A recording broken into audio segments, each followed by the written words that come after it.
꼭 알아야 할 어제의 뉴스.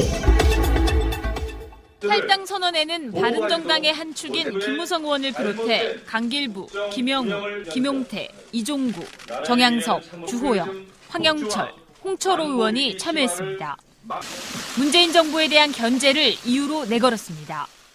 현 시점에서는 보수가 통합해서 문재인 정부의 폭주를 막아야 된다는 가치가 더 우선이라고 생각했기 때문에 탈당 시점을 고심 중인 주호영 원내대표 겸 당대표 권한대행을 제외한 8명은 모레 탈당계를 제출한 뒤 오는 9일 자유한국당에 복당할 계획입니다. 이로써 탄핵 국면에서 옛 새누리당을 떠나 야심차게 시작했던 개혁보수 실험은 286일 만에 사실상 실패로 끝났습니다. 자유한국당으로 그렇게 가시겠다는 분들에 대해서 제가 이해는 못하지만 아쉽게 생각합니다. 민주당은 명분도 양심도 없는 이합집산이라 비판했고 정의당도 새누리당 몸집 키우기에 불과하다고 지적했습니다. 실제 한국당에는 이들이 친박 팔적으로 지목했던 의원들도 대부분 그대로 남아있어 빈손 회군이란 비판도 나옵니다. 이런 가운데 바른정당은 박인숙, 정운천 의원이 당대당 통합을 촉구하며 대표 후보직에서 사퇴했지만 유승민 의원 등은 예정대로 13일 전당대회를 치르기로 했습니다.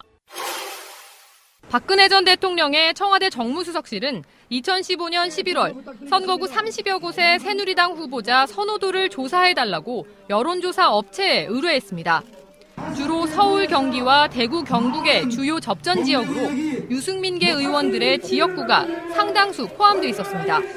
업체는 이곳의 유권자들에게 여러 후보군의 대결 구도를 가정해 서너 차례 전화를 걸어 모두 100여 차례 조사를 벌였습니다.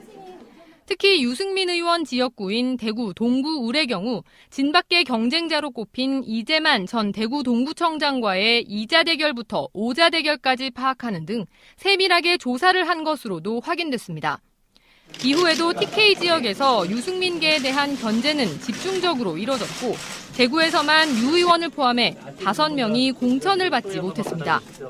당시 조사에 정통한 관계자는 JTBC 취재진에게 처음엔 정무수석실의 통상적 업무 차원에서 판세 분석을 하는 것으로 이해했지만 나중엔 부적절하다고 느꼈다고 말했습니다.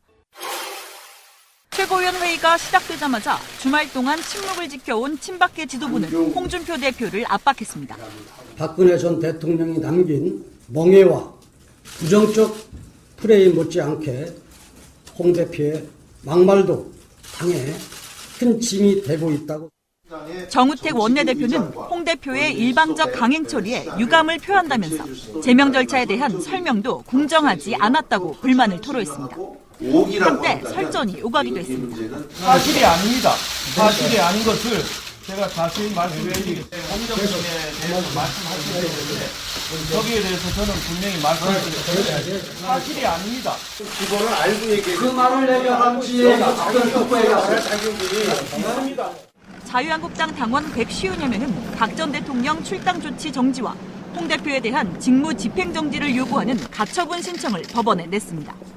당원 당규를 위배한 결정을 내렸다며 대표직에서 사퇴해야 한다는 겁니다. 홍 대표는 이른바 잠박들의 준동이라며 사퇴 요구가 통하지 않을 것이라고 일축했습니다. 방송 중간에 좋아요를 눌러주시면 새날팀들에게 큰 힘이 됩니다. 미리 감사합니다. 트위터가 진짜 언론입니다. 새로운 한 주가 또 시작됐습니다.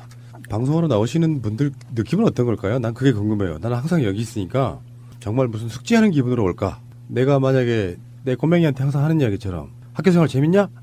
처럼 방송하는 날이 기다려질까? 저는 가끔씩 그게 궁금합니다. 야수님은 어떠십니까? 안녕하세요, 야수입니다. 항상 생각을 하죠. 이렇게 뉴스를 보면서 내 의견은 뭔가 이거에 대해서 항상 고민이 많아져요. 그렇지. 예. 그러니까 예전에는 방송을 하기 전에는 그냥 속으로 쌍욕을 했죠. 그냥 이런 새끼들 저런 새끼들 하면서 그냥 욕을 했지만 그걸 지금 하시는 분이 신비님이시죠. 그렇게 할 수는 없잖아요. 그래서 그 욕에 담겨 있는 진짜 내 생각은 뭔지에 대해서 좀 고민이 많아졌어요. 무슨 말인지 알겠어요. 그래서 그 말을 하러 나온다. 예. 그래 기다린다. 안 기다리시지 말고요.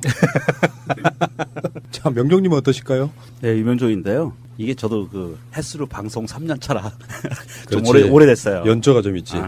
연식이 쌓이다 보니까 한 가지가 좋아진 점이기도 한데 이게 좀 단점도 돼요. 뭐냐면 이게 뉴스를 보는 게 아니고 그렇지. 뉴스가 터지면 이게 문어발 같이 다 연결이 돼 버리는 거예요, 머릿속에서. 맞아.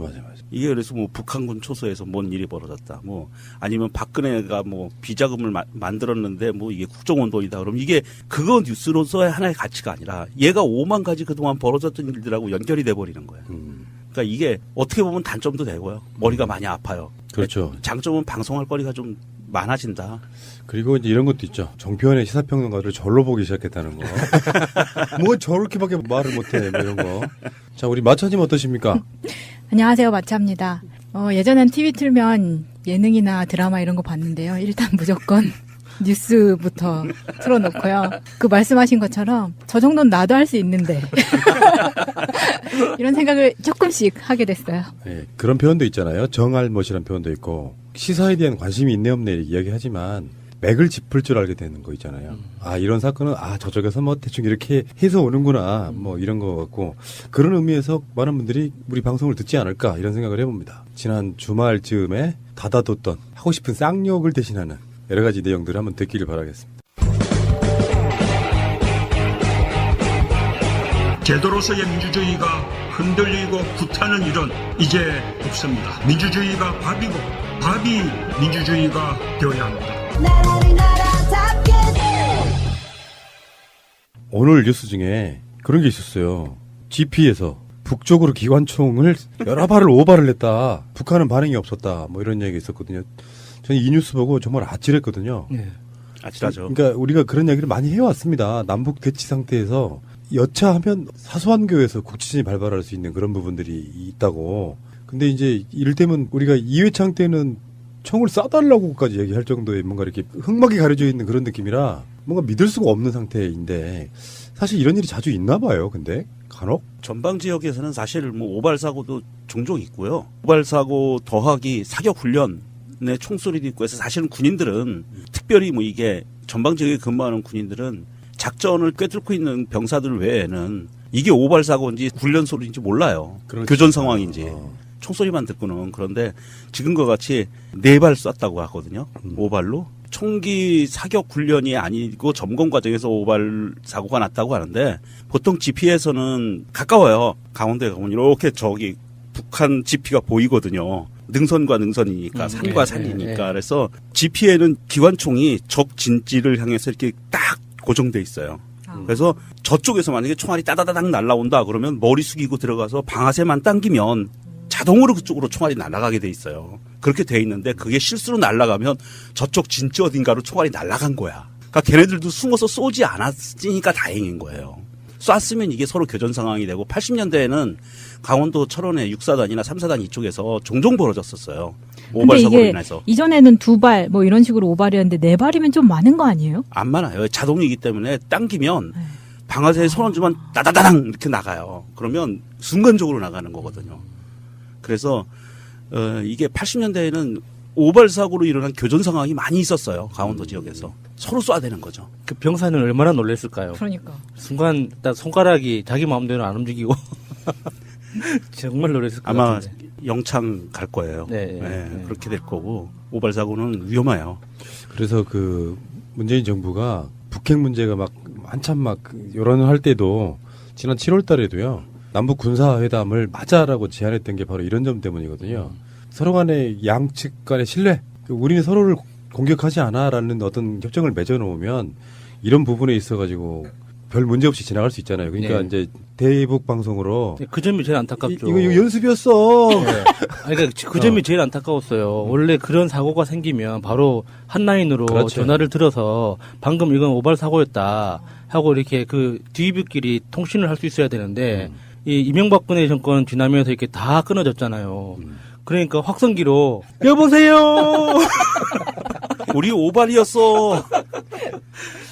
너무 안타까워요, 진짜. 깝깝한 노릇이죠. 이게 사실 전쟁 시에도 지휘부끼리는 한 라인을 운영하거든요.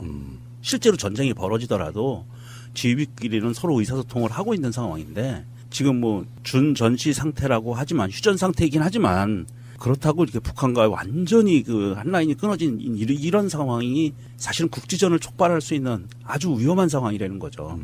참 생각할수록 쥐새끼하고 닭은 참 왼수입니다. 왼수. 그 우리 민족의 철천지 왼수. 네. 이회창 때 총풍 사건만 해도 아니 세상에 할 짓이 없어가지고 총 쏴달라고 하는 그런 짓거리를. 네. 아유, 아이씨, 돈 주고, 아이 나쁜 새끼다. 북한 쪽 입장에서 보면 얼마나 웃길까요라는 생각이 들어봐요. 그런 제안을 했다고 하면 그게 실제로 들어줘서 막 선거 국면에서 휴전선 쪽에서 총알 날라가고 막 국지전 나오고 그러면은 사실 그렇지도 않은데 보수 정당은 무슨 안보에 강하네 뭐 네. 지금 그 프레임으로 지금 북핵대하고 있는 거 아니에요. 사실 알고 보면 무슨 국지전이나 이런 거 해가지고 보수 정권 때 이긴 적도 없고 알고 보면 다 거짓말이야. 경제는 보수가 잘해 무슨 말도 안 되는 소리 하고 있어. 안보도 마찬가지고. 다행인 것은 북한이 우리 대북 방송을 통해서 오해를 풀었을 수도 있지만 사실 그거에 대응해서 아무런 반응이 없었다는 것은요. 사실 북한하고 우리나라의 관계가 호전될 수 있는 청신호 중에 하나라고 저는 읽어졌어요. 그럴 수 있죠. 예. 마침 딱 이 시기에 트럼프 일본 가 있고 좀 곧 있으면 한국 오고 막 이런 뭔가 좀 굉장히 민감한 상황에서 북한이 이제 그거에 대한 반대로 사격을 해온다고 하면 이제 골 때리는 상황이 그렇죠. 오는 거예요. 예. 네. 그 정도 계산하고 있군요. 자, 알겠습니다. 잠시 후에 다시 오겠습니다. 오늘 전할 첫 번째 이야기는 바른정당의 분당입니다. 올 것이 왔군요. 사실 다 예견이 돼서 놀랍지는 않은데 막상 분당 사태가 벌어지고 나니까 또 분노스럽네. 얘네들 왜 기억들 하실 거예요? 머리 조아리고 무릎 꿇고 네. 국민들에게 우리가 박근혜 정권에 그걸 막지 못해 죄송하다. 네. 보수를 살려달라. 이렇게 해서 나가서 무릎 꿇고 막 머리 조아리고 했던 바로 이자들입니다. 또 가장 최근에는 그 유승민 의원과 김무성 의원의 진한 키스 기억하시죠, 다들? 프렌치 키스인데 그거 설왕설래했던 것 같은데. 그러니까 같은 남자끼리 하는 키스인데 네. 기정이의 인이에게 하는 키스, 네. 고래하는 뽀뽀. 네. 요거가 좀 하여튼 그 키스의 그 강도, 깊이 이런 거 생각하지 마시고 그 키스했다는 사실만 생각하시고. 안 돼 들어. 네. 자, 탈당한 사람들 이름을 한번 보겠습니다. 김무성, 강길부, 주호영, 김영우, 김용태, 이종구, 황영철, 정양석, 홍철호 이렇게 9명입니다. 그중에 지금 일단 주호영은 그대로 나갔다고는 안 하고요. 원내대표인데다가 당대표 대리를 하고 있는 거죠. 9명이 나가자마자 바로 거의 뭐 하루 이틀 상관에 입당할 모양이에요. 네. 정광석화처럼 이루어지는 건데 자, 이들의 면면을 한번 볼까요? 일단 김무성. 부끄러워요. 정말 어차피 인생을 이렇게 가볍게 살까요? 등치에 안 맞게. 얘는 인생 자체가 가벼운 것 같고요.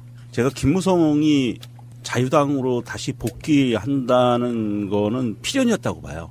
왜냐하면 NNL 녹취록 사건 이후로 지금 국정원에서 모든 사건들을 다시 조사하고 있고 검찰이 조사하고 있는 상황에서 김무성 머지 않았거든요. 얘도 포토라인에 쓸 날이 머지 않았으니까 얘가 기어들어가는 거예요. 살길 찾아서. 누가 그랬죠. 그 어떤 정치인한테 걸레 같은 새끼라고 했던 분이 계셨는데 김무성이 정말 걸레 같은 경우가 아닌가 싶어요. 지가 나가자고 데리고 나가놓고 그래서 마음 점 찍어주려고 뽀뽀까지 해놓고 지 혼자 이렇게 냅다 튀어버리면 진짜 이게 걸레 같은 경우죠. 이게 뭐예요. 그러니까 어떤 모략, 음모, 술수 이런 것들이 몸에 좀 배어있는 정치인이라고 네. 보고 뭐 이야기 저번에 한번 드렸다시피 실제로 자기 하부 조직들은 이미 자유한국당으로 복당한 지 오래됐고 예. 저번에 뭐 13명 탈당하고 12명 사실상은 그 사람들이 탈당할 때도 김무성의 어떤 용인 같은 게 있었다. 그러니까 선발대로 먼저 띄워 보내놓고 사실상 자기 계산보다 훨씬 늦은 친박 출당이나 이런 부분들이 잘 안 되는 부분 뭐 그런 것들이 있다고 보고요. 김무성 자체는 이제 사실 정계 은퇴를 해야 된다고 생각해요. 이 정도 되면. 그리고 사실 바른정당에 대해서 우리가 믿음이 없었던 것 중에 하나가 저는 김무성의 존재 때문이었거든요. 이런 자가 있는 한 언제 어떤 식으로 변할지 모르는데 이 사람들 우리가 믿을 수 있겠냐. 예. 그런 거고. 다음에 더 열받는 인물이 하나 있습니다. 김용태입니다. 김용태는 가장 먼저 선도 탈당한 인물이고 최순실 국정농단 게이트 막 터졌을 때 가장 먼저 앞장서가지고 지랄했던 바로 그런 인물이고요. 맞습니다. 그래 그 당시 때 혁신위원장을 시키려고 했어요.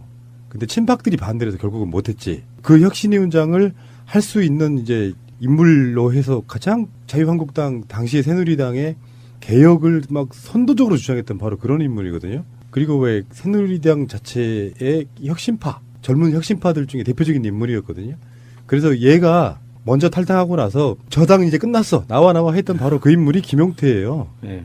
대단하신 인물이고 황영철은 뭐 말할 것도 없고 한번 간다 그랬다가 여론이 막 하니까 장제원 따라가지를 못하고 안절부절하지 못하다 결국엔 또 합승을 했고요.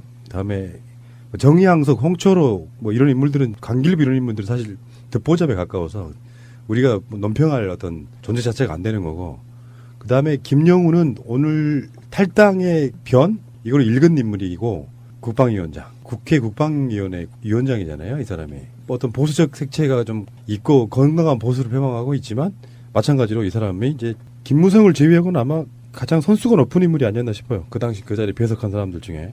저는 이 소식에서 가장 어색하게 보였던 게 주호영 원내대표예요. 탈당 선언에는 동참하지만 탈당 시점은 조정하겠다. 그 이유가 전당대회를 앞두고 전당대회 관리를 위해서 탈당 시점을 조절하겠다고 했는데 뭔가 좀 너무 어색한 거예요, 말 자체가. 탈당은 하겠지만 그 부분은 그 사람이 갖고 있는 직책 때문에 어찌됐든 바른정당이 13일인가 전당대회가 있잖아요. 네.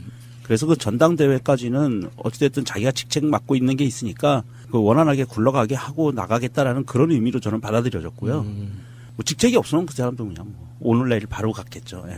자, 인물들은 뭐 대충 그만하고 사실 우리가 얼마나 관심이 있는 인물들이었습니까만 그럴 줄도 알았고 어떤 한 나라의 정치 속에서 보수를 지워버릴 수는 없어요. 예를 들어서 그들 세력이 다 사라지더라도 보수와 진보 같은 N극과 S극은 존재하거든요. 근데 그나마 보수라는 사람들 중에 최소한 친박들, 뭐 최순실, 박근혜 이런 쪽하고는 같이 결이 안 맞아서 못 해먹겠다라고 나와서 이 사람들이 어떤 배심자 프레임에 빠져가지고 지지율도 안 올라 이 길이 아닌가벼 뭐 이런 상태로 지금 존재를 했는데 결국에는 자유한국당이라고 하는 극우 정당에 다시 들어가는 모양새가 나라를 위해서는 좋아 보이지 않는 것이죠. 근데 문제는 이제 이렇게 다른 방송에서도 제가 말씀드렸지만 자유한국당이 일당이 되는 사태가 오면 굉장히 여러 가지로 곤란해져요.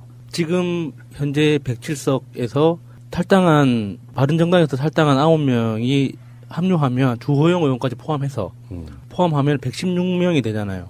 그러면은 아직까지 더불어민주당 의석에는 못 미치지만 격차가 굉장히 근접해 오고 있다고 볼 수 있죠. 이 상황에 대해서 제 패치님이 간단하게 글을 하나 올려주신 걸 좀 읽어드리겠습니다. 이렇게 쓰셨는데요. 더럽다고 똥통 기어 나와서 다시 기어 들어가는 9마리 구더기 이렇게 표현하셨네요.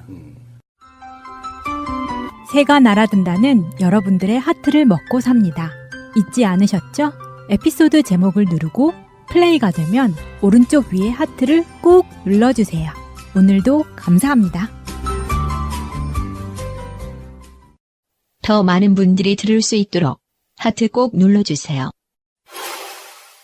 정상적인 국가에서 뭔가 혁명적 상황이 일어났다 그러면 사실은요. 그 정당은 없어져야 돼 맞거든요. 고맙게도 선례를 보여줬잖아요. 통합진보당 해산시켜버렸잖아요. 예. 그러면 국정농단에 있어가지고 일종의 지금 이제 뭐 국정원 뇌물도 이야기가 나오고 있고 자유한국당 쪽으로는 안 건너갔겠느냐 하는 뭐 이런 이야기도 나오고 있고 있는데 어쨌건 나라를 이렇게 만들어 놓은 정당을 어떤 페널티도 줄 수 없다는 거 그게 안타깝고요. 결국에는 힘의 논리 또 지역 감정 지지율 이런 거의 논리에 의해서 다시 기어 들어간다는 표현이 정말 가장 적절할 것 같습니다. 기어 들어간다. 전 제가 보기에는 이번에 국정원 뇌물 사건, 국정원과 박근혜의 뇌물 요구 간 매간 매직 사건을 검찰이 탈탈 털다 보면 이번에 기어 들어간 9명 하고요. 자유당의 전반적인 커넥션들이 밝혀질 것 같은데 그 상황에서는 정말 이낙연 총리께서 결단을 내려서 정당 해산 청구를 한번 들어가는 것도 괜찮을 것 같아요. 그리고 무엇보다 촛불 집회에서부터 시작해가지고 문재인 대통령의 당선까지 이어지면서 문재인 대통령이라는 어떤 상징을 통해서 우리가 발견한 거 있죠. 이 정치의 본질이 무엇인지 그리고 정치인들이 왜 정치를 하고 우리 국민들이 정치에 대해서 어떤 힘과 어떤 권리를 가지고 있는가에 대해서 우리는 이미 깨달아 버렸거든요. 교과서에서 몇 자 글로 적혀 있던 거를 배운 것과 우리가 실천해서 경험한 거는 사실 하늘과 땅 차이예요.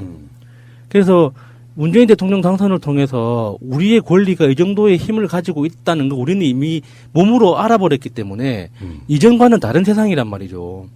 이렇게 과거에 그 뭐 1, 20년 전에 뭐 박정희 시대 때 뭐 전두환 시대 때 했던 것처럼 뭐 이합집산하고 야합하고 뭐 삼당 합당하고 몸집 불려가지고 이렇게 그 정당 보조금 많이 받는다고 해서 그렇게 뭐 무릎 꿇고 뭐 퍼포먼스를 취하고 뭐 이게 뭐 반성하는 척을 한다고 해서 거기에 속는 사람들이 아니게 돼버렸단 말이에요. 우리가 예전에는 그런 게 통했을지 모르죠. 무릎 꿇고 누구 업고 다니고 화둥둥하고 하면은 마음이 흔들렸을지도 모르지만 지금은 그게 아닌데 너무 그 과거의 시선에서 아직까지 못 나오고 있는 것 같아요. 지금 야당들이. 친박 청산이라고 하는 그들 나름대로의 퍼포먼스의 네. 연장선상에 있는 건데 실제로는 그런 게 있어요. 뭐 서청원이 탈당한 것도 아니고 제명된 것도 아니고 최경환도 남아있는 상태에서 그래도 박근혜 제명 출당이라고 하는 것을 결행했는데 그래 친박 청산이 된 거냐. 어차피 박근혜는 현재 현역 의원으로 뭐 이 당에 있는 것도 아니고 그래서 친박 청산을 명분으로 걸었지만 지금에는 뭐라고 그랬는지 아세요? 일단 우리가 강해지는 게 중요하다. 그러니까 자기들이 말했던 명분을 아예 다 지워버린 거예요. 그 김용태 그 의원이 가장 선도 탈당하면서 했던 그 내용들을 보면요. 이런 게 있습니다. 우리 아이들에게 부끄럽지 않은 나라를 물려주는데 온 힘을 쏟자. 거기까지는 좋았네. 헌법 가치와 법치보다 의리가 중요하다는 파렴치한 집권 여당이라고 표현했습니다. 그래서 유승민한테 공개적으로 편지를 쓰고요. 대표적인 나쁜 친구예요. 가출하자고 해놓고 지가 먼저 집으로 기어 들어가 버렸어 지금. 망설이던 유승민은 지금 이러지도 저러지도 못하고 있는 상태가 돼버린 거죠. 유승민들은 뭐 얘들에 비하면 한 1% 나올지 모르겠지만 그닥 유승민의 진정성은 저는 믿지는 않지만 그 어떤 조직 내에서 이렇게 보이는 거예요. 김무성의 프레임이 빠진 것 같아.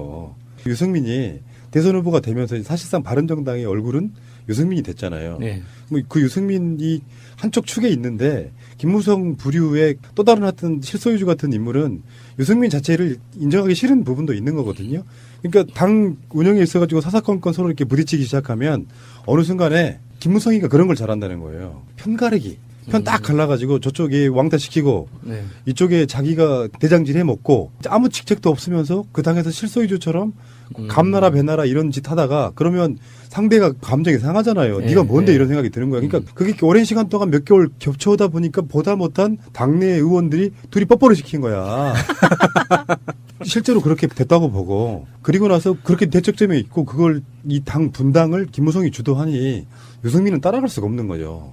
저도 속마음은 가고 싶지만 일종의 복당 아젠다를 김무성이 선점해버린 거예요. 이거 굉장히 중요한 얘기입니다. 그래서 그러다 보니까 유승민 입장에서는 정말 불쌍하고 핍박받는 캐릭터로서 이제 완전 전환은 저는 할 수 있다고 봐요. 의석 배분이요. 어떻게 되는지 한번. 네, 바른정당 9명이 탈당을 해서요. 자유한국당이 116명, 바른정당이 11명, 국민의당 40석, 더불어민주당 121석, 정의당 6석, 대한애국당 1명, 민중당 2명, 무소속 2명입니다. 예. 거기 무소속은 정세균 국회의장하고 이정현 이 두 사람이 무소속이죠. 이렇게 되면은 어떻게 될 것 같아요, 여러분들은? 다시 자유한국당이 쪼개지지 않을까요? 과연 김무성을 중심으로 한 김무성계가 생길 거잖아요. 미리 들어갔던 13명과 지금 요번에 들어가는 9명이 분명히 김무성을 중심으로 이렇게 하는 김무성계가 될 테고 친박계가 있을 테고 그 중간에 이도저도 아닌 홍준표가 덩그러니 서 있는데 그 과연 그 화합할 수 있을까요? 친박계와 김무성계가. 전에 말씀드렸잖아요. 김무성이 복당을 하게 되면 홍준표의 든든한 방어막 홍준표의 생각에서는 친박과 싸울 수 있는. 왜냐하면 어차피 김무성도 친박은 아니니까. 그리고 김무성은 홍준표가 날아가주길 바라고 대법원에서 유죄 판결 나길 그러니까 바라고. 김무성 눈에 홍준표가 사람으로 보일까요? 그런 관점이라고 보고 문제는 이제 정치 외적으로 봤을 때 흐름은 이렇게 보입니다. 국민의당의 위치나 역할이 커질 수도 있다 하는 분석도 있고 반대로 작아질 수 있다는 분석이 있습니다. 그래서 뭐 이따가 다른 이야기도 또 나오겠습니다만 일단은 국민의당의 존재감이 더 커질 가능성이 높다. 왜냐하면 바른정당이 이제 원내 교섭단체 지위를 잃었잖아요. 할 수 있는 게 사실상 별로 없어요. 바른정당이나 정의당이랑 뭐가 달라지겠어요. 근데 국회 운영은 아시잖아요. 국회의원은 어떻게 향합니까? 설명 좀 해주세요. 교섭단체가 운영에 대한 우선권을 가지고 있죠. 국회 일정 스케줄 정하는 것도 그렇고 상임위 의석 배분하는 것도 그렇고 굉장히 큰 역할을 다 교섭단체가 먼저 진행을 하기 때문에 그 교섭단체가 구성을 못한 정당은 국회 내에서 사실 정해진 스케줄을 따라갈 수밖에 없는 거지 어떤 걸 주도하거나 먼저 요구하기가 힘들어져요. 지금 국회에서 사용하던 사무실까지 원칙적으로는 반납을 해야 된다고 하더라고요. 교섭단체 용, 예. 당대표실 뭐 이런 거. 네. 아, 정말 열받았겠다, 정말. 유승민의 주말은 어땠을까를 생각해봤어요. 오히려 즐겼을지도 몰라요. 이게 예견돼 있었던 거잖아요. 수달 네. 전부터. 네. 그러니까 그거는 그런가 보다 하는데 유승민은 속으로 웃고 있을지도 모릅니다. 일종의 마누라 죽으면 화장실 가서 웃는다는. 왜 그러냐면 사람들한테 쏠리는 어떤 동정 여론이 오히려 유승민이 정치적으로 살아남을 수 있는 부분인데 지금 제가 봤을 때는 복당하는 사람들 있잖아요. 이 사람들이 잘못 생각한 거예요. 저한테 와서 컨설팅을 했어야 됩니다. 정치적으로 살아남기 위해서 이도저도 아닌 사람들이 가장 정치적으로 패배하기가 쉽다는 게 뭐냐면 이미 친박을 중심으로 한 그 지지자들 입장에서는요. 가장 미운 놈이 민주당이겠어요? 정의당이겠어요? 아닙니다. 바른정당으로 나가면서 박근혜 탄핵에 동조해 준 사람들이에요. 그게 배신자론이 먹혔단 말이에요. 그런데 김무성 부류가 복당을 한다고 한들 그쪽 지지가 돌아오겠습니까? 평생 가는 거예요. 박근혜가 잠깐 흔들렸으면 모를까? 탄핵해서 정권까지 바뀐 상태에서 가장 큰 공헌자는 바른정당으로 갔던 놈들이라고 생각하는 거예요. 그중에 아까 말한 내가 이름도 잘 모르는 사람들은 그나마 좀 나아. 그런데 김무성이라든지 그런 부류의 사람들은 각인돼 있는 게 있단 말이에요. 그러면 자기들이 전략적으로 유승민도 마찬가지일 거고 정말 건전한 보수만 우리를 지지해 주세요 하면 돼요. 어차피 이 사람들한테 유승민이든 김무성이든 누구든 간에 이제 지역구도 선거를 나가야 될 거 아니에요? 그럼 그 지역 내에서 그런 친박 부류였던 사람들은 유승민이나 김무성 인정 안 해요. 그냥 배신자들이라고 생각해요. 그런 사람들을 놓고 정치적으로 뭔가를 하느니 차라리 정말로 건강한 보수를 세우겠다는 기치가 있었다 그러면 이런 거 있잖아요. 정치라는 게 어느 날 갑자기 바뀌지 않아요. 바른정당 같은 부류가 지방선거 같은 데서 대패를 해. 근데 보통 사람들은 그 가치를 높게 볼 수 있잖아. 그럼 그 사람들한테 돌아가는 무형의 가치라는 게 또 있는 거예요. 그러니까 오랜 시간 동안 인고의 소요를 보낼 만한 어떤 각오도 되어 있지 않았다고요. 자유당으로 건너간 9명의 의원들 그리고 먼저 건너간 13명 포함해서 실패를 통해서 새로운 걸 만들어 나간다는 그런 개념 자체가 없는 거죠. 이 정치를 해 나가면서 언젠가는 쓰러질 수도 있고 언젠가는 성공할 수도 있는데 단 한 번도 실패하지 않고 무조건 살아남아서 그 다음 선수를 이어나가야 된다는 그런 강박이 그런 정말 뿌리 깊이 박혀 있는 것 같아요. 그러니까 그런 관점이라고 보니까 정치적 마케팅으로서는 최악의 모습을 보여주는 거거든요. 저쪽에 어차피 들어가 봐야 돌아온 배신자고요. 밖에 있어서 뭔가 새로운 가치를 추구하려고 하는데 이런 부분이 있죠. 유승민 정도는 좀 모르겠어요. 정책 위상이랄까 김무성의 반대편 쪽에 있던 그 느낌으로 좀 버티는지 모르겠는데 남아있는 사람들은 대부분 또 수도권과 연관이 있습니다. 실제로 수도권 내에서는 이 보수 정당이라고 하는 것이 전멸에 가까운 상태로 들어갈 거로 보고 이 사람들이 노리는 건 그런 거겠죠. 지금 기어 들어가는 이유는 딱 하나예요. 정당 보조금 이건 두 번째 문제고 지방선거죠 결국엔. 지방선거 때 내가 유력한 권력으로서 공천권을 행사할 수 있냐 없냐. 일종의 이득 같은 거고 자기 지역 내에 정치 세력을 유지하는 방법 중에 하나거든요. 그리고 지금 왔다 갔다 하는 사람들이야 뭐 어차피 비례대표가 아니고 지역구를 다 갖고 있는 사람들이니까 그런 관점에서 뭔가 홍준표와의 확약이 있었다고도 봐야겠죠. 당대표인 홍준표 입장에서 당신네들 지역위원장이나 이런 거 다 기존의 기득권 인정해 줄게. 이런 식의 것이 없이 들어갔다고는 볼 수가 없는 거잖아요. 그들끼리의 어떤 미래학이 충분히 존재한다고 보고 돌아가지 않는 사람들이 정치적 명분이 있어서 안 돌아갈까요? 전 그렇게 보지는 않고 일단 아까 말한 김무성 대 유승민의 패거리 싸움에 있어서의 반대 진영에 섰던 사람 첫 번째겠지만 두 번째는 이런 걸 수도 있어요. 큰 정당이 분당이 되거나 탈당자가 많아지면 이제 5기로라도 그 지역위원회 빈자리를 채우잖아요. 근데 이미 돌아갈 것이 없어진 사람들은 못 돌아가는 거지. 그런 관점도 한번 봐야 되는 거죠. 서로 간에 그 어떤 거를 주고받았는지가 가장 어쩌면 핵심일 수도 있습니다. 이 사람들은 자기들 이득을 위해서만 움직이니까 정치 대의 명분이 어딨어. 이번 사건에 대해서 각 당에서 나온 반응들을 보면은요. 민주당에서 추미애 대표는 이렇게 얘기했습니다. 어떤 명분도 국민에 대한 신의도 양심도 없는 나 혼자 살고 보자는 이합집산 이렇게 비판을 했고요. 유승민은 이렇게 얘기했습니다. 명명이 남더라도 가고자 했던 길로 계속할 것이다. 이렇게 얘기했고 안철수는 주목을 좀 해봐야 되는데 바른정당 분당 명분이 없다. 우리는 정책 연대를 계속할 것이다. 이렇게 얘기하고 있습니다. 정당 보조금도 많이 달라지는 그런 거죠. 아, 이 보조금이요 되게 좀 난 김무성이 좀 치사하다고 느껴지는 게 이런 부분인데 이게 11월 15일이 선관위가 4분기 경상 보조금을 지급하는 날이에요. 근데 그거를 안 버텨주고 뭔가 자유한국당에 선물 같은 걸로 준 거죠. 자유한국당이 의석수가 107석에서 116석으로 되면서 보조금 지급 증가 폭이 가장 커졌는데 이게 28억 6천에서 33억 8,800, 한 5억 정도가 늘어난 거예요. 대신에 바른정당 같은 경우에는 15일만 넘겼으면 14억 7,600을 받을 수 있었는데 이게 지금 6억 정도로 절반 이상 확 줄어버린 3분의 1 거죠. 거의 네. 3분의 1. 국고 보조금 이런 거죠. 전체 지급해야 될 금액 중에 일단 50%를 교섭단체들이 의석 비율로 나눠 갖고 그 다음에 비교섭단체에 나눠주고 그 의석 배분으로 나눠주고 다음에 여기 이제 남는 금액은 그 당시에 그 의원들이 얻었던 득표수랑 또 연관 지어가지고 또 더 나눠주는 방식으로 해갖고 제 일당인 더불어민주당보다 더 받는다네요. 열받게. 그러니까 정당 보조금에 대해서 그렇게 자세한 내용을 저 이번에 처음 기사를 봤거든요. 그러니까 50%를 배분하고 이렇게 한다는 큰 틀은 알고 있었지만 그 이후에 나머지 그 득표수에 따라서 다시 이렇게 세분하게 그 조정한다는 그걸 보고 왜 투표제도를 이렇게 하지 왜 정당 보조금만 이렇게 할까 싶은 생각이 들더라고요. 굉장히 합리적이잖아요. 연동형 비례대표 제도를 바꾸면 돼. 딱 이 방식이잖아요. 방식이에요. 그래서 지금 사실 이렇게 바른정당이 원내교섭단체에서 밀려나게 되면서 정당 보조금을 많이 삭감된 것을 4분기 것을 받게 되는데 사실 우리 국민들이 주권자들이 마음에 들지 않는 정치 집단을 몰아낼 때 가장 좋은 방법은요. 총선에서 표를 안 주는 거예요.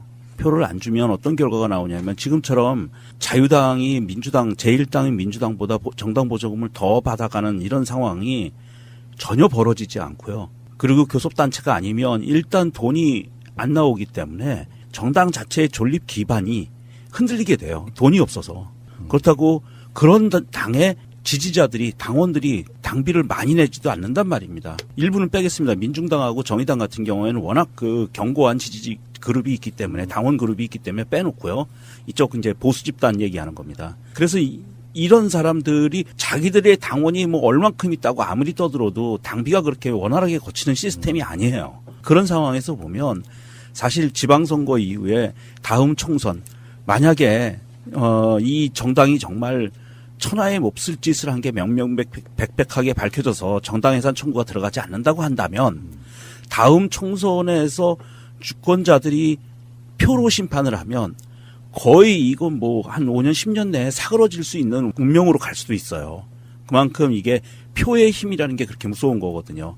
일단 제일 먼저 비교섭단체를 만들어 놓고 정당 보조금이 떨어지게 만들어 놓으면 굉장히 어려워지면서 그 안에서 버틸 수 있는 울타리 안에서 버틸 수 있는 원동력이 완전히 사라지는 겁니다. 그러니까 다음 총선이라든지 앞으로 남아있는 선거 기간에 대해서 우리 주권자들이 그 지금 현재 지지하는 것을 보면 문재인 대통령 70% 넘게 항상 지지하고 있고 민주당 50% 지지하고 있고 나머지 지지하고 있지만 쟤네들 보수 집단들한테 가는 표는 철저하게 막아서 단속을 해서 그 집단들이 갖고 가는 돈줄을 최대한 막는 게 제일 급선무 아니겠는가 하는 그런 생각을 합니다. 그러니까 문재인 대통령 더불어민주당의 생각과 보수 쪽의 생각이 확연하게 다르다는 걸 지금 이 사태를 보면서 느끼거든요. 예를 들어서 더불어민주당에서는 이제 이걸로 촉발되는 정계 개편의 뭐 시발점 이렇게 얘기하잖아요. 그러면 이제 저번에 안철수와 유승민이 서로 합당 논의가 촉발될 수도 있죠. 근데 이게 작용 반작용이 있어서 온전하게 통합이 되는 게 아니고 안철수는 사실 호남권 떨어져 나가도 상관없다 이런 스탠스예요. 지금 최근에 보면. 그러니까 유승민하고 안철수가 뭐 수도권 겨냥한 건강한 보수 쪽의 어떤 정계 개편을 힘을 실는다고 해도 반작용이 그러면 여기서 떨어지는 낙전, 이삭, 민주당의 의석이 부족하니까 좀 주워볼까? 이렇게 하고 있는 상태가 아니잖아요. 왜냐하면 또 다른 분란의 씨앗이 되기 때문에 굉장히 조심스럽고 사실상 겉으로는 안 받아 이런 느낌이잖아요. 그렇다 보니까 유목민처럼 이제 호남의 일부 국회의원들은 떠다닐 가능성이 좀 높아지는 상황도 되는 거고 덕고다히보다는 당에 소속되는 게 낫다 싶어서 또 안 나가는 사람도 있을 거예요. 그런 방식으로 이제 유지가 될 거란 말입니다. 그런데 결국에는 선거라고 하는 공간에 딱 닥치게 되면 국민들이 아까 말한 보수 쪽의 생각을 이야기를 해보면 얘는 이렇게 착각을 하는 거예요. 지리멸렬하게 보수 정당들이 분열돼 있고 하니까 우리한테 지지를 안 주는 거야. 다수의 예전에 보수를 찍던 사람들은 문재인 싫어해. 강한 야당이 되죠. 라고 생각한다는 거예요. 그들의 착각인 거죠. 근데 요 방식대로 이제 뭐 또 나갔던 분들 기어 들어오고 막 모사가 횡행하고 그러면 저는 그렇게 보고 있거든요. 지금 현재 지지율 추이 같은 거 보면 그들은 그 자체가 없어져야만 국민들로부터 지지를 받는 그런 형국이에요. 다수는. 없어져야만 니들 정말로 반성하는구나. 근데 뭔가 모사를 통해 가지고 또 새 판을 짜려고 노력을 하잖아. 그러면 자기들끼리 뭐 바른정당 지지율 플러스 자유한국당 지지율 플러스 알파 이렇게 생각을 했는데 웬걸 지지율은 똑같이 나올 거다. 또 하나가 더 있죠. 공부 못한 학생들의 특성 같은 건데 시험 준비는 한 달 전부터 하는 거야. 근데 성적이 안 올라요. 공부를 안 하니까지. 일주일 남겨놓고도 가다가 원래 매락지기 하는 거지 뭐. 그래서 선거 전이 되면 달라질 거라고 생각하는 그 마인드를 계속 끌고 가는 거거든요. 근데 이게 처절한 반성이 돼가지고 유승민 정도는 아마 대구 동구에서 당선되기는 힘들지도 몰라요. 이제는 아직까지는. 근데 유승민이 이제 수도권 어디 지역을 딱 잡고 들어가. 근데 이 사람이 처절하게 자유한국당 쪽에 당하면 당할수록 인지도는 높아지는. 그래서 유일하게 그런 사람이 하나 수도권에 당선되는 것도 가능한 방법 중에 하나예요. 험난한 길을 나온 건 맞죠. 지금까지 사람들 마음속으로는 양당 구조 느낌이잖아요. 여당 아니면 야당, 제1야당 뭐 이런 개념으로 계속 왔던 부분이라서 김민석, 김현 의원 방송에서 제가 드렸던 말씀이긴 한데 그래서 야당들이 막 폐악질 부리고 아까 말한 이제 의석 배분이 지금 중요하냐는 그 부분이잖아요. 국회의장을 누가 가져가느냐가 달려있단 말이에요. 사법부도 개혁 중이고 행정부는 이미 대통령이 이제 대세로 이제 완전히 바꾸고 있는 중이고 입법부도 사실은 1기보다 2기 원구성이 훨씬 더 중요할 수 있어요. 개혁에 있어갖고. 자유한국당 쪽에 선수 높은 국회의원이 딱 국회의장이 되면 그때부터는 이제 곤란해지는 거예요. 원 구성하고 운영할 때 있어갖고 집권상정은 말할 것도 없고 일정들을 안 잡아준다거나 하는 방식으로 해서 계속 방해할 가능성이 높아요. 그러니까 이제 더불어민주당 쪽의 일부 지지자분들은 또 마음이 불안불안하고 근데 정치라고 하는 건 지방선거가 다가왔고 총선이 다가오고 하면은 그때까지 인내할 수 있겠느냐예요. 현 여권이. 그래서 당하면 당할수록 선거를 압승할 확률은 높아지는데 그 사이에 망가지는 걸 어떻게 하겠느냐 하는 그 조급증을 어떻게 할 수 있겠느냐 하는 부분이 굉장히 좀 중요해졌죠, 지금은. 뭐 조급한 거야. 사실 야당이 더 조급한 거니까. 저는 요번에 그 김무성을 중심으로 해서 9명이 이제 탈당하기로 결정했다는 뉴스를 보는 순간 와, 정말 절묘하다는 생각을 했거든요. 지금 우리나라 정치 상황 자체가 그러니까 국회 내에서 더불어민주당이 어떻게 뭐 독자적으로 독주할 수도 없는 상황이고 그렇다고 해서 야당이 자기들이 그냥 다 깽판 놓고 그냥 배째라식으로 다 이렇게 방해를 놓을 수도 없는 상황인 거예요. 그렇다고 해서 민주당 입장에서는 지금 이 상황을 돌파하기 위해서는 절대적으로 국민의 눈치를 볼 수밖에 없는 거거든요. 그러니까 문재인 대통령에 대한 지지와 민주당에 대한 지지가 없으면 지금의 이 스탠스도 버티기 힘든 상황인 거죠. 굉장히 어려운 상황이에요. 민주당 입장에서는. 근데 이 딱 절묘하기 때문에 국민들이 이렇게 마음을 못 놓는 거죠. 계속 지지와 성원을 보내야 되고 어떤 정치에 관심과 애정을 가질 수밖에 없는 이 상황이 계속 지속되고 있다는 거예요. 너무 절묘한 거죠. 이 각각의 숫자 자체가. 그러니까 121석, 이게 107석에서 116석으로 늘어나고 하는, 그리고 그 바른정당이 10석에서 11석으로 줄어들고 하는 이 모든 숫자들 자체가 너무나 절묘해서 이게 우리가 이제 안심하고 이제 민주당한테 이제 민주당 알아서 해라고 할 수가 없는 거예요, 절대로. 이게 지자체 선거가 지나서도 당분간은 우리가 그 촛불 집회에 나갔던 그 열정이 다른 형태로 계속 이 애정과 응원으로 나올 수밖에 없는 상황이 지속된다는 게 저는 너무 신기하더라고요. 산술적으로 의석과 의석을 합쳐서 지지율이 오른다. 이 생각은 좀 말도 안 되는 게 김무성이 다시 들어와? 그럼 나 지지철회. 이렇게 빠지는 표들도 있는 거고. 그래서 정치적으로는 그렇게 이득일 거라고 보지는 않는데요. 일반인들은 이렇게 훌륭한 분석을 해내고 있는데 정치인들만 몰라요. 단순하게 선거에 살아남기 위해서 라고밖에 표현할 방법이 더 있겠습니까? 김무성 같은 자들은요. 자기가 이득만 된다 그러면 더불어민주당도 입당할 놈이에요. 이득이 된다면 원석까지는 낼 수 있겠죠. 원석까지는. 그거는 자신의 의사에 철저하게 따르는 거기 때문에. 그러니까 상황만 된다면 어디든지 갈 수 있어. 문재인 대통령도 빨아주기에 충분한 인격을 갖추고 계십니다. 이분이. 굉장히 훌륭하십니다. 왠지 업어줄 것 같은데요. 뽀뽀는 안 돼요. 더러워서 안 되고. 어쨌든 9명이 움직인 것은 사실은 촉발제가 된 것은 뭐 여러 가지 이유가 있겠지만 제가 보기에는 이게 제일 다급한 부분은 국정원 자금이 움직인 흐름에 대해서 지금 제일 신경을 쓰는 것 같아요, 쟤네들이. 사실 뭐 총선도 멀리 남았고 지방선거 내년에 있다고 하지만 지방선거 공천권 이코르 돈, 이코르 권력이지만 그것과 무관하게 사실은 본인의 정치 생명뿐이 아니라 실제 생명까지 다 없어질 수 있는 그런 급박한 상황에 도달했다고 봐요, 얘네들이. 그래서 특수활동비 자금 수사가 아마 본격화되기 시작을 하면 다치는 사람들이 굉장히 나올 거기 때문에 얘네들이 지금 성 안에 들어가서 공성전을 준비하는 거 아닌가. 저는 지금 그런 느낌을 받고 있어요. 그거 외에는 딱히 다른 방법으로 분석이 잘 안 되거든요. 박근혜 정권에 있어서의 그 당시 여당은 어떻게 흐름이 있었냐 생각을 해보면 김무성이 이제 초기에 당대표를 하잖아요. 근데 김무성이 박근혜를 너무 몰랐다는 그런 부분이 있었거든요. 그러니까 김무성이 굉장히 거만한 상태로 박근혜 쪽이 들으면 기분 나쁠 만한 일도 막 워딩으로 던지는 경우가 많았어요. 그러다가 친박 쪽과 박근혜 쪽에서 굉장히 세게 한번 들어온 적이 있어요. 그때 김무성이 아뜨거했다는 그런 부분이 있었거든요. 맞아요. 네. 그러면서 이제 김무성이 계속 질질 끌려갑니다. 그 과정에서 하이라이트는 당시 원내대표이던 유승민을 끌어내려버리는 거 있잖아요. 그렇죠. 북한식으로 박수 딱딱 쳐가면서. 그러면서 김무성 자체는 간이 좀 쩔어든다고 하는 게 대차게 한번 싸울 것처럼 하다가 한 48시간 안에 자기 입장을 번복하기를 여러 번 하다가 지금 뭐 굉장히 오랜 시간 동안 저는 밖에서 굉장히 잘 버틴 케이스라고 보고요. 얼마나 간이 작으면 노룩패스 안 하냐? 그렇죠. 노룩패스 안 하더라고요. 네. 근데 이게 지금 김무성이 자유당에 기어들어가면 어찌됐든 자유당 안에서는 지금 굉장히 며칠 전부터 굉장히 강한 반발 기류가 보이고 있는 게 예전에 그 옥새 들고 나르시아 사건이 있었잖아요. 그때 그 옥새를 못 찍어서 공천을 못 받았다. 그 사람이 지금 굉장히 강하게 지금 반발하고 있어요. 자유당 안에서. 이제만 아니에요, 이제만. 예, 예. 이거는 뭐 형사사건으로까지 물고 갈 수 있을 만큼 막 이 강한 반발을 하고 있는데 과연 이 무조리가 그 안에 들어가서 또 그 반발을 이겨낼 수 있을까. 글쎄요. 워낙 쫄보라 이게 쉽지 않을 것 같아요. 예. 그래 봐야 저래 봐야 역사적인 큰 흐름으로 보면 소멸해 가는 과정이라고 봐야겠죠. 이합 집산이 많다고 하는 건 소멸의 징조라고 보면 돼요. 지진 전조랑 좀 비슷한 거거든요. 그냥 그 상태를 막 유지하려고 노력하는 그런 상태라 그러면 사실 딱히 필요가 없다는 뜻이 되는 거기도 하고 그만큼 그들이 절박하다는 뜻이기도 하는데 그들이 지금 전혀 읽지 못하고 있는 게 바로 국민적인 수준이 국정농단 촛불을 거치면서 굉장히 높아졌다는. 그렇죠. 북핵 문제가 나와도 문재인 대통령 지지율이 별로 안 빠지잖아요. 그들의 지지율이 올라가지 않잖아요. 이미 대안으로 생각하고 있지도 않습니다. 가장 큰 박수를 받는 건 스스로 해체하는 거예요.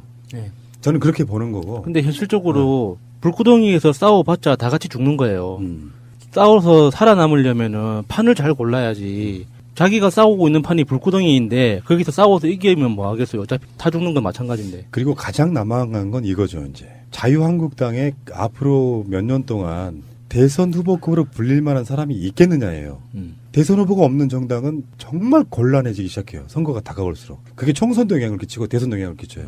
지원 유세도 마찬가지고. 그런 부분에서는 비전이 없는, 그나마 그래도 그들이 이미지상으로 보면 유승민 정도가 가장 선점에 있다고 좀 보는 거거든요. 그 핵심이 코어가 지금 밖에 계속해서 지금 동정론이 불러일으킬 만한 상황티가 있기 때문에 결국에는 유승민에 의해서 먹히지 않을까 이런 생각도 해봅니다. 그 거대한 정당. 김진태가 대선 후보로 나오는 한 무슨 희망이 있겠습니까? 홍준표도 마찬가지고요. 완전한 대한민국 문재인과 손잡고 다시 하나 되는 우리 대한민국. 끊지 마세요. 끊지 마세요. 가슴에 담아온 작은 목소리 82번째 이야기 참 멋지다 촛불시민. 안녕하십니까. 가슴에 담아온 작은 목소리 김영호입니다. 지난 주말 여러분은 어디에 계셨습니까? 작년 이맘때 여러분의 눈과 귀가 가장 많이 머문 곳은 어디였나요? 혹시 광화문 아니었을까요? 지난 10월 28일 토요일은 우리 국민의 힘으로 대한민국의 미래를 바꾼 촛불이 켜진 지 꼭 1년이 되는 날이었습니다. 1년 전 광화문 광장은 1700만 시민을 끌어안고 그들의 목소리 하나하나에 귀 기울여 주었습니다. 그 후 1년, 다시 찾아온 촛불 시민들을 광장은 어떤 모습으로 맞아주었을까요? 촛불만 23차 했으니까요. 일주일에 한 번씩 23차면은 벌써 5개월 정도 되려나, 그게? 5, 6개월 되네요. 그거만 해도 벌써 반년이 되네, 반년. 촛불 집회 1주년을 맞아 우리는 오랜만에 광화문을 찾았습니다. 거의 잠을 자고 살았었죠. 차가 한 대씩 지나가면 텐트가 펄렁펄렁해가지고 날리고, 또 태풍이 그때 와가지고 텐트가 하나 주저앉아버리고, 저녁에 잠을 못 잤어요. 태풍이 굉장히 심한 날 그 기둥을 붙잡고 있는 것 같아요. 텐트가 하나 날아가고 그 정도였으니까. 세월호 진상 규명을 위해 46일간 단식을 했던 곳이라 그런지 오랜만에 광화문을 찾아가는 동안 저도 이런저런 생각이 많아지더군요. 특별조사위원회가 다시 만들어져 세월호 참사의 진실이 밝혀질 수 있도록 서명 부탁드립니다. 광장에선 여전히 세월호 진상 규명을 위해 애쓰고 있었습니다. 안녕하세요. 어이구, 고생 많으십니다. 괜찮습니다. 괜찮아요. 우리 세월호 유가족들에겐 고맙고 또 고마운 사람들이죠. 그때 광장 여기저기를 천천히 둘러보고 있는 3명의 청년이 보였습니다. 작년 처음에가 10월 30일이었나? 29일? 그랬던 것 같아요. 딱 1년 됐잖아요. 그때 고3이었는데 수능 남아있는데 그때 와서 보고 했었던 게 기억에 되게 남거든요. 그래서 1년 지나고 되게 날씨 쌀쌀해지니까 기억나가지고 그래서 오게 됐습니다. 올해로 대학교 1학년이라는 새 친구들은 아니나 다를까 촛불 집회 이야기를 꺼냈습니다. 이들에게 촛불이 어떤 의미이길래 찬바람만 불어도 저절로 이곳이 생각났을까요? 이 촛불 집회가 가장 영광스럽고 평화롭게 마무리가 된 집회로서 반드시 역사 교과서에 남을 건데, 이 교과서에 남을 만한 일의 첫 현장에 같이 갔었다고 자식한테 자랑을 할 수 있고 주변에 자랑을 할 수 있어서 여기만 오면은 그때 일들이 생각이 또 나고 하면서 되게 거창한 게 아닌데 그냥 시민의식을 되돌아볼 수 있는 그런 계기가 되는 공간 같아요.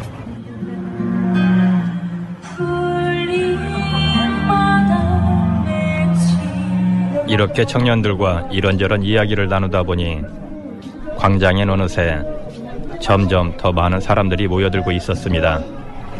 위탁소프 배달원, 이러한 간접고용, 특수고용, 비정규직들로 해서 15,000명이 국민의 세금, KBS의 소중한 수신료를 개인의 쌈짓 고용 안정, 언론 민주화, 사회적 약자 배려, 이렇게 각자의 자리에서 다양한 구호를 외치는 사람들.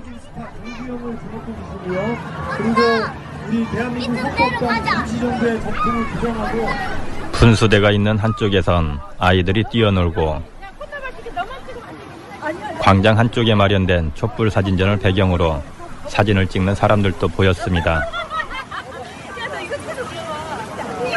얼굴엔 다들 웃음이 가득했습니다. 꼭 알아야 할 어제의 뉴스.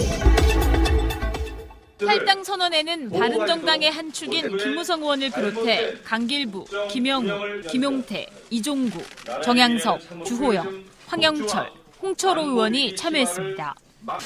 문재인 정부에 대한 견제를 이유로 내걸었습니다. 현 시점에서는 보수가 통합해서 문재인 정부의 폭주를 막아야 된다는 가치가 더 우선이라고 생각했기 때문에 탈당 시점을 고심 중인 주호영 원내대표 겸 당대표 권한대행을 제외한 8명은 모레 탈당계를 제출한 뒤 오는 9일 자유한국당에 복당할 계획입니다. 이로써 탄핵 국면에서 옛 새누리당을 떠나 야심차게 시작했던 개혁보수 실험은 286일 만에 사실상 실패로 끝났습니다. 자유한국당으로 그렇게 가시겠다는 분들에 대해서 제가 이해는 못하지만 아쉽게 생각합니다. 민주당은 명분도 양심도 없는 이합집산이라 비판했고 정의당도 새누리당 몸집 키우기에 불과하다고 지적했습니다. 실제 한국당에는 이들이 친박 팔적으로 지목했던 의원들도 대부분 그대로 남아있어 빈손 회군이란 비판도 나옵니다. 이런 가운데 바른정당은 박인숙, 정운천 의원이 당대당 통합을 촉구하며 대표 후보직에서 사퇴했지만 유승민 의원 등은 예정대로 13일 전당대회를 치르기로 했습니다. 박근혜 전 대통령의 청와대 정무수석실은 2015년 11월 선거구 30여 곳의 새누리당 후보자 선호도를 조사해달라고 여론조사 업체에 의뢰했습니다. 주로 서울, 경기와 대구, 경북의 주요 접전 지역으로 유승민계 의원들의 지역구가 상당수 포함되어 있었습니다. 업체는 이곳의 유권자들에게 여러 후보군의 대결 구도를 가정해 서너 차례 전화를 걸어 모두 100여 차례 조사를 벌였습니다. 특히 유승민 의원 지역구인 대구 동구 울의 경우 진밖의 경쟁자로 꼽힌 이재만 전 대구 동구청장과의 2자 대결부터 5자 대결까지 파악하는 등 세밀하게 조사를 한 것으로도 확인됐습니다. 이후에도 TK 지역에서 유승민계에 대한 견제는 집중적으로 이뤄졌고 대구에서만 유 의원을 포함해 5명이 공천을 받지 못했습니다. 당시 조사에 정통한 관계자는 JTBC 취재진에게 처음엔 정무수석실의 통상적 업무 차원에서 판세 분석을 하는 것으로 이해했지만 나중엔 부적절하다고 느꼈다고 말했습니다. 우리의 이런 마음을 아는지 이날 모인 시민들 중에도 세월호 이야기를 꺼내는 분들이 많았습니다. 일단 제일 기억이 항상 떠오르는 건 세월호가 가장 처음에 떠오르고요. 이 강화문 광장이 저 같은 경우도 그렇고 많은 사람들이 세월호 때문에 나왔어요.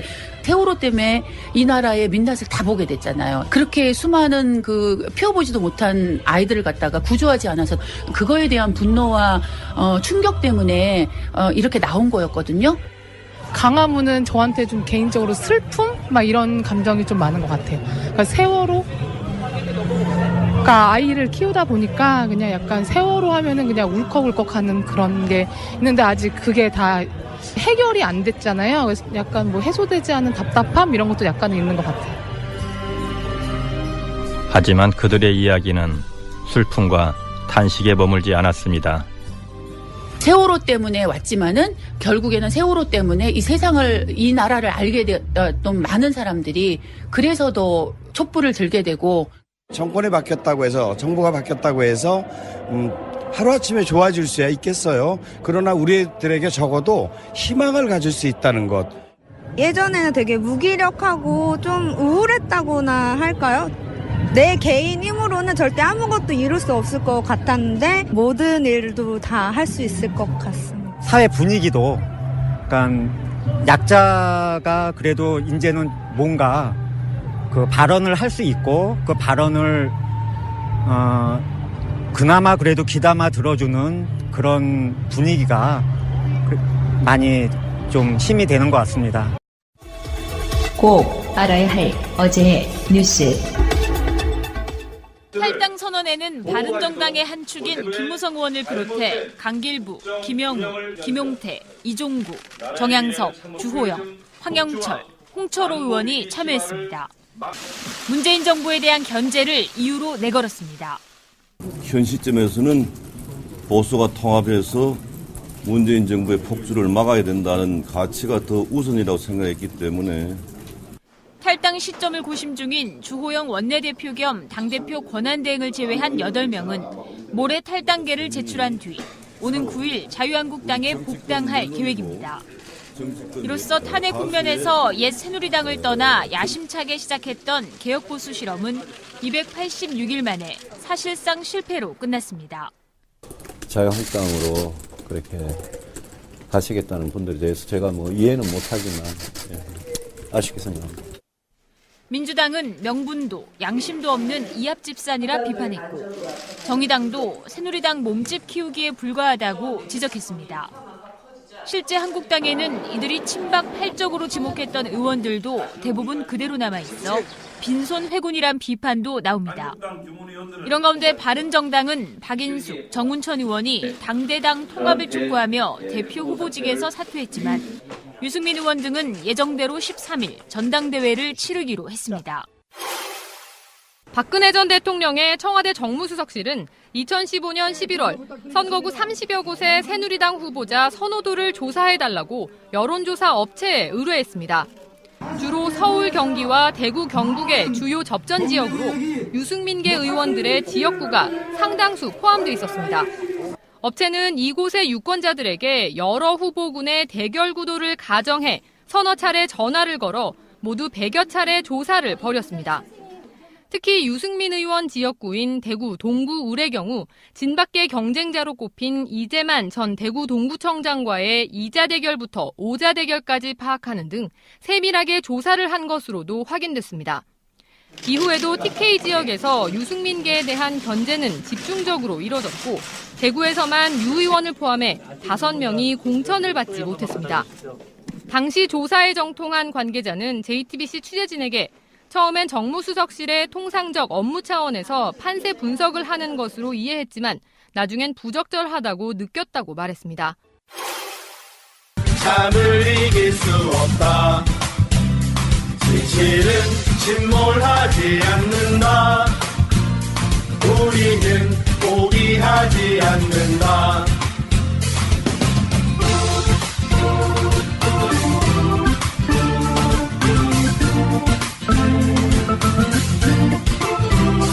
어둠은 빛을 이길 수 없다. 거짓은 잠을 이길 수 없다. 진실은 침몰하지 않는다. 우리는 포기하지 않는다. 어둠은 빛을 이길 수 없다. 거짓은 잠을 이길 수 없다. 진실은 침몰하지 않는다. 우리는 포기하지 않는다. 어둠은 빛을 이길 수 없다. 거짓은 잠을 이길 수 없다. 진실은 침몰하지 않는다. 우리는 포기하지 않는다. 진실은 침몰하지 않는다. 우리는 포기하지 않는다.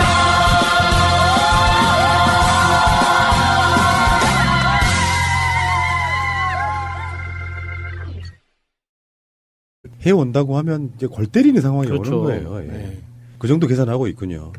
자, 알겠습니다. 잠시 후에 다시 오겠습니다. 오늘 전할 첫 번째 이야기는 바른정당의 분당입니다. 올 것이 왔군요. 사실 다 예견이 돼서 놀랍지는 않은데 막상 분당 사태가 벌어지고 나니까 또 분노스럽네. 얘네들 왜 기억들 하실 거예요? 머리 조아리고 무릎 꿇고 네. 국민들에게 우리가 박근혜 정권에 그걸 막지 못해 죄송하다. 네. 보수를 살려달라. 이렇게 해서 나가서 무릎 꿇고 막 머리 조아리고 했던 바로 이자들입니다. 또 가장 최근에는 그 유승민 의원과 김무성 의원의 진한 키스 기억하시죠, 다들? 프렌치 키스인데 그거 설왕설래했던 것 같은데. 그러니까 같은 남자끼리 하는 키스인데 네. 기정이의 인이에게 하는 키스, 네. 보리하는 뽀뽀. 네. 요거가 좀 하여튼 그 키스의 그 강도, 깊이 이런 거 생각하지 마시고 그 키스했다는 사실만 생각하시고. 안돼 들어. 네.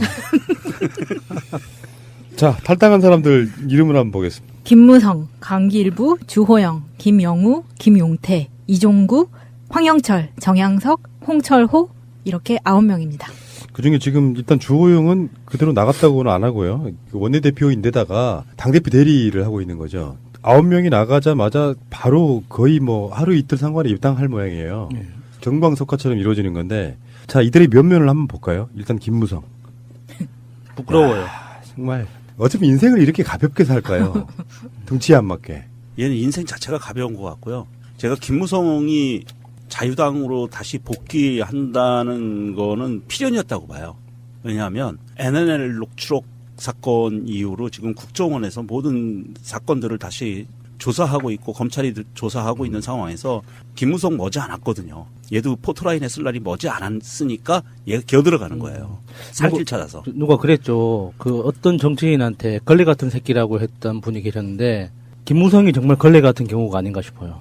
지가 나가자고 데리고 나가놓고 그래서 마음 점 찍어주려고 뽀뽀까지 해놓고 지 혼자 이렇게 냅다 튀어버리면 진짜 이게 걸레 같은 경우죠. 이게 뭐예요? 그러니까 어떤 모략, 음모, 술수 이런 것들이 몸에 좀 배어 있는 정치인이라고 네. 보고 뭐 이야기 저번에 한번 드렸다시피 실제로 자기 하부 조직들은 이미 자유한국당으로 복당한 지 오래됐고 예. 저번에 뭐 13명 탈당하고 12명 사실상은 그 사람들이 탈당할 때도 김무성의 어떤 용인 같은 게 있었다. 그러니까 선발대로 먼저 띄워 보내놓고 사실상 자기 계산보다 훨씬 늦은 친박 출당이나 이런 부분들이 잘 안 되는 부분 뭐 그런 것들이 있다고 보고요. 김무성 자체는 이제 사실 정계 은퇴를 해야 된다고 생각해요. 이 정도 되면. 그리고 사실 바른정당에 대해서 우리가 믿음이 없었던 것 중에 하나가 저는 김무성의 존재 때문이었거든요. 이런 자가 있는 한 언제 어떤 식으로 변할지 모르는데 이 사람들 우리가 믿을 수 있겠냐. 예. 그런 거고. 다음에 더 열받는 인물이 하나 있습니다. 김용태입니다. 김용태는 가장 먼저 선도 탈당한 인물이고 최순실 국정농단 게이트 막 터졌을 때 가장 먼저 앞장서가지고 지랄했던 바로 그런 인물이고요. 네, 맞습니다. 그래 그 당시 때 혁신위원장을 시키려고 했어요. 근데 친박들이 반대를 해서 결국은 못했지. 그 혁신위원장을 할 수 있는 이제 인물로 해서 가장 자유한국당 당시의 새누리당의 개혁을 막 선도적으로 주장했던 바로 그런 인물이거든요. 그리고 왜 새누리당 자체의 혁신파, 젊은 혁신파들 중에 대표적인 인물이었거든요. 그래서 얘가 먼저 탈당하고 나서 저당 이제 끝났어. 나와 했던 바로 그 인물이 김용태예요. 네. 대단하신 인물이고 황영철은 뭐 말할 것도 없고 한번 간다 그랬다가 여론이 막 하니까 장제원 따라가지를 못하고 훈련소리인지 몰라요. 그렇죠. 교전 상황인지. 총소리만 듣고는. 그런데 지금과 같이 4발 쐈다고 하거든요. 5발로. 총기 사격 훈련이 아니고 점검 과정에서 5발 사고가 났다고 하는데 보통 GP에서는 가까워요. 강원도에 가면 이렇게 저기 북한 GP가 보이거든요. 능선과 능선이니까 산과 산이니까. 그래서 GP에는 기관총이 적 진지를 향해서 이렇게 딱 고정돼 있어요. 그래서 저쪽에서 만약에 총알이 따다다닥 날라온다 그러면 머리 숙이고 들어가서 방아쇠만 당기면 자동으로 그쪽으로 총알이 날아가게 돼 있어요. 그렇게 돼 있는데 그게 실수로 날아가면 저쪽 진지 어딘가로 총알이 날아간 거야. 그러니까 걔네들도 숨어서 쏘지 않았으니까 다행인 거예요. 쐈으면 이게 서로 교전 상황이 되고 80년대에는 강원도 철원의 6사단이나 3사단 이쪽에서 종종 벌어졌었어요. 근데 오발 사고로 이게 인해서. 이전에는 2발 뭐 이런 식으로 5발이었는데 4발이면 좀 많은 거 아니에요? 안 많아요. 자동이기 때문에 당기면 방아쇠에 손 얹으면 따다다당 이렇게 나가요. 그러면 순간적으로 나가는 거거든요. 그래서 이게 80년대에는 오발 사고로 일어난 교전 상황이 많이 있었어요. 강원도 지역에서. 서로 쏴대는 거죠. 그 병사는 얼마나 놀랬을까요? 그러니까. 순간 딱 손가락이 자기 마음대로 안 움직이고 정말 놀랬을 것 아마 같은데. 영창 갈 거예요. 네. 그렇게 될 거고 오발 사고는 위험해요. 그래서 그 문재인 정부가 북핵 문제가 막 한참 막 여론을 할 때도 지난 7월 달에도요. 남북 군사회담을 맞아라고 제안했던 게 바로 이런 점 때문이거든요. 서로 간의 양측 간의 신뢰. 우리는 서로를 공격하지 않아라는 어떤 협정을 맺어놓으면 이런 부분에 있어가지고 별 문제 없이 지나갈 수 있잖아요. 그러니까 네. 이제 대북 방송으로 그 점이 제일 안타깝죠. 이거 연습이었어. 네. 아니, 그러니까 그 점이 제일 안타까웠어요. 원래 그런 사고가 생기면 바로 한 라인으로 그렇죠. 전화를 들어서 방금 이건 오발 사고였다 하고 이렇게 그 뒤집끼리 통신을 할 수 있어야 되는데 이 이명박근혜 정권 지나면서 이렇게 다 끊어졌잖아요. 그러니까 확성기로 여보세요. 우리 오발이었어. 너무 안타까워요, 진짜. 깝깝한 노릇이죠. 이게 사실 전쟁 시에도 지휘부끼리는 한 라인을 운영하거든요. 실제로 전쟁이 벌어지더라도 지휘부끼리는 서로 의사소통을 하고 있는 상황인데 지금 뭐 준전시 상태라고 하지만 휴전 상태이긴 하지만 그렇다고 이렇게 북한과 완전히 그 한 라인이 끊어진 이런 상황이 사실은 국지전을 촉발할 수 있는 아주 위험한 상황이라는 거죠. 참 생각할수록 쥐새끼하고 닭은 참 왼수입니다. 왼수. 그러니까 우리 민족의 철천지 왼수. 네. 이회창 때 총풍 사건만 해도 아니 세상에 할 짓이 없어가지고 총 쏴달라고 하는 그런 짓거리를. 네. 아유, 돈 주고. 아이 나쁜 새끼다. 북한 쪽 입장에서 보면 얼마나 웃길까요라는 생각이 들어봐요. 그런 제안을 했다고 하면 그게 실제로 들어줘서 막 선거 국면에서 휴전선 쪽에서 총알 날라가고 막 국지전 나오고 그러면은 사실 그렇지도 않은데 보수 정당은 무슨 안보에 강하네 뭐 지금 그 프레임으로 지금 북핵 대하고 있는 거 아니에요. 사실 알고 보면 무슨 국지전이나 이런 거 해가지고 보수 정권 때 이긴 적도 없고 알고 보면 다 거짓말이야. 경제는 보수가 잘해 무슨 말도 안 되는 소리 하고 있어. 안보도 마찬가지고. 다행인 것은 북한이 우리 대북 방송을 통해서 오해를 풀었을 수도 있지만 사실 그거에 대응해서 아무런 반응이 없었다는 것은요. 사실 북한하고 우리나라의 관계가 호전될 수 있는 청신호 중에 하나라고 저는 읽어졌어요. 그럴 수 있죠. 예. 마침 딱 이 시기에 트럼프 일본 가 있고 좀 곧 있으면 한국 오고 막 이런 뭔가 좀 굉장히 민감한 상황에서 북한이 이제 그거에 대한 반대로 사격을 꼭 알아야 할 어제의 뉴스. 탈당 선언에는 바른정당의 한 축인 김무성 의원을 비롯해 강길부, 김영우, 김용태, 이종구, 정양석, 주호영, 황영철, 홍철호 의원이 참여했습니다. 문재인 정부에 대한 견제를 이유로 내걸었습니다. 현 시점에서는 보수가 통합해서 문재인 정부의 폭주를 막아야 된다는 가치가 더 우선이라고 생각했기 때문에 탈당 시점을 고심 중인 주호영 원내대표 겸 당대표 권한대행을 제외한 8명은 모레 탈당계를 제출한 뒤 오는 9일 자유한국당에 복당할 계획입니다. 이로써 탄핵 국면에서 옛 새누리당을 떠나 야심차게 시작했던 개혁보수 실험은 286일 만에 사실상 실패로 끝났습니다. 자유한국당으로 그렇게 가시겠다는 분들에 대해서 제가 뭐 이해는 못하지만 아쉽게 생각합니다. 민주당은 명분도 양심도 없는 이합집산이라 비판했고 정의당도 새누리당 몸집 키우기에 불과하다고 지적했습니다. 실제 한국당에는 이들이 친박 팔적으로 지목했던 의원들도 대부분 그대로 남아있어 빈손 회군이란 비판도 나옵니다. 이런 가운데 바른정당은 박인숙, 정운천 의원이 당대당 통합을 촉구하며 대표 후보직에서 사퇴했지만 유승민 의원 등은 예정대로 13일 전당대회를 치르기로 했습니다. 박근혜 전 대통령의 청와대 정무수석실은 2015년 11월 선거구 30여 곳의 새누리당 후보자 선호도를 조사해달라고 여론조사 업체에 의뢰했습니다. 주로 서울, 경기와 대구, 경북의 주요 접전 지역으로 유승민계 의원들의 지역구가 상당수 포함돼 있었습니다.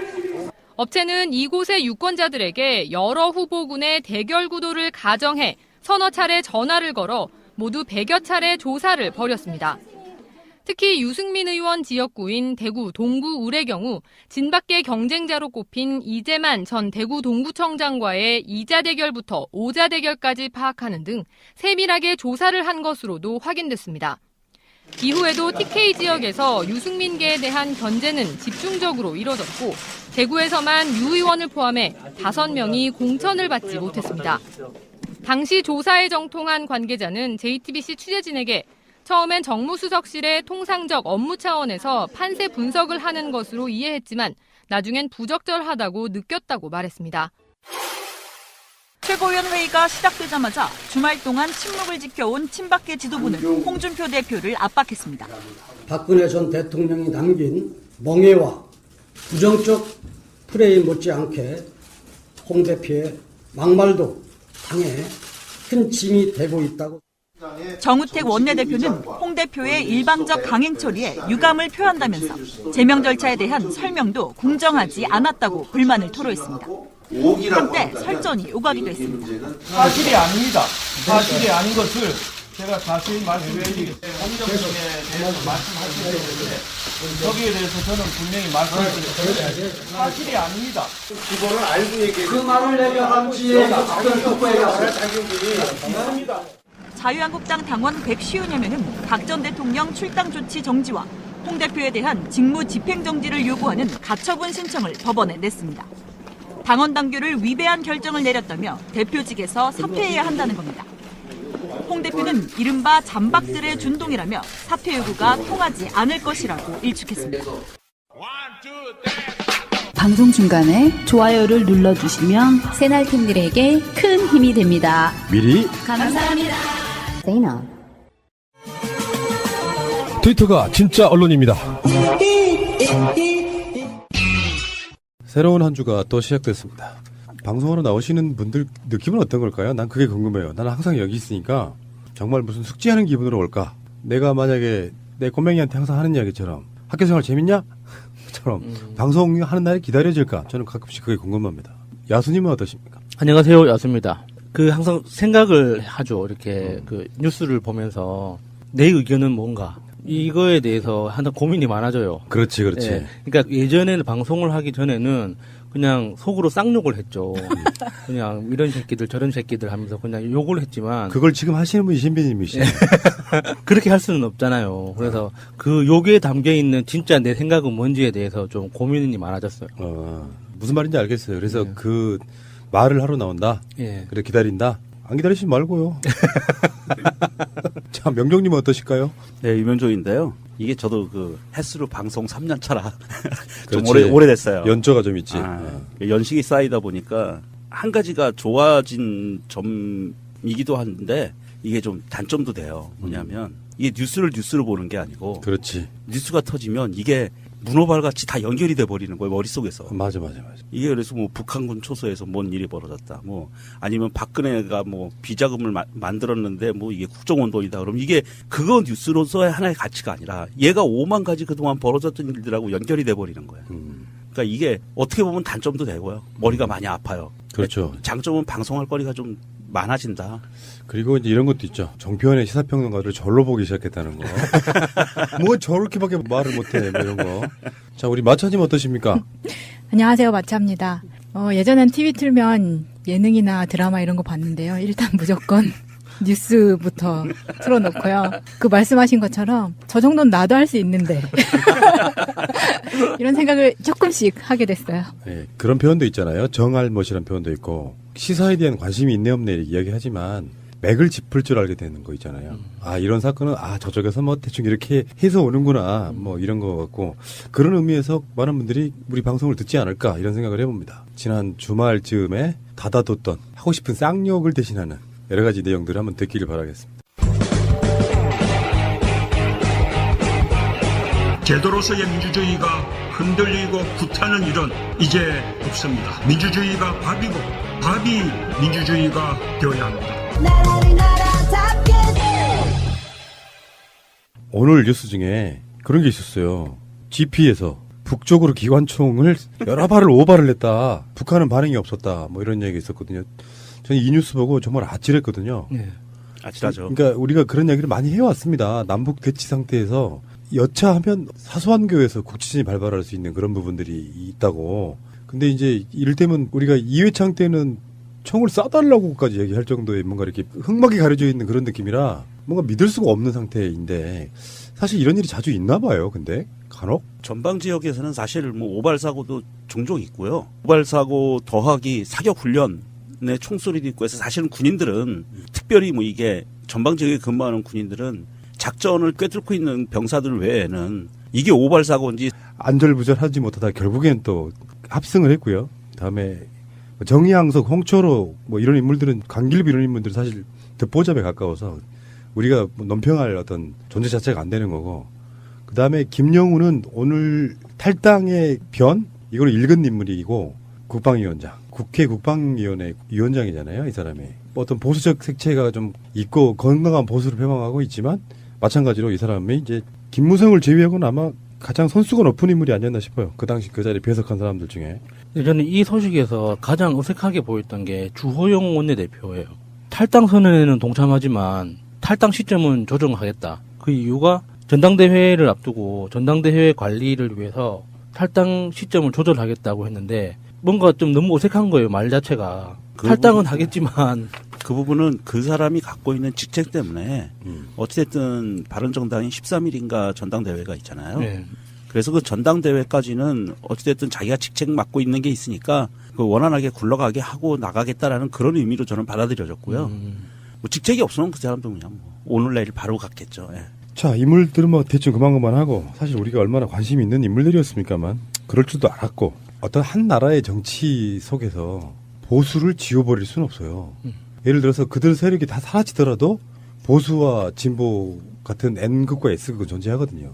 근데 그나마 보수라는 사람들 중에 최소한 친박들, 뭐 최순실, 박근혜 이런 쪽하고는 같이 결이 안 맞아서 못 해먹겠다라고 나와서 이 사람들이 어떤 배심자 프레임에 빠져가지고 지지율도 안 올라 이 길이 아닌가벼 뭐 이런 상태로 지금 존재를 했는데 결국에는 자유한국당이라고 하는 극우 정당에 다시 들어가는 모양새가 나라를 위해서는 좋아 보이지 않는 것이죠.